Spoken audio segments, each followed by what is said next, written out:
સોમનાથના કોંગ્રેસના ધારાસભ્ય વિમલ ચુડાસમાને કેશોદ કોર્ટમાંથી મળી છે રાહત। ધારાસભ્ય વિમલ ચુડાસમાને વતન એવા ચોરવાડ પાલિકાની ચૂંટણી લડવા માટે કોર્ટે મંજૂરી આપી છે।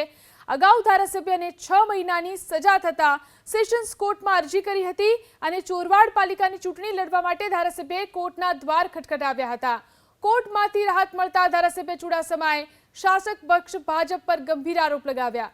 ચુડાસમાએ દાવો કર્યો કે વર્ષ 2011માં મને ભાજપમાં લાવવા માટે આ ખોટી રીતે કેસ કરવામાં આવ્યો હતો। ધારાસભ્ય વિમલ ચુડાસમાને વતન એવા ચોરવાડ પાલિકાની ચૂંટણી લડવા માટે કોર્ટે મંજૂરી આપી છે। અગાઉ ધારાસભ્યને 6 મહિનાની સજા થતા સેશન્સ કોર્ટમાં અરજી કરી હતી અને ચોરવાડ પાલિકાની ચૂંટણી લડવા માટે ધારાસભ્યએ કોર્ટના દ્વાર ખટખટાવ્યા હતા।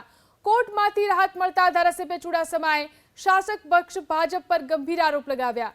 ચુડાસમાએ દાવો કર્યો કે વર્ષ 2011માં મને ભાજપમાં લાવવા માટે આ ખોટી રીતે કેસ કરવામાં આવ્યો હતો।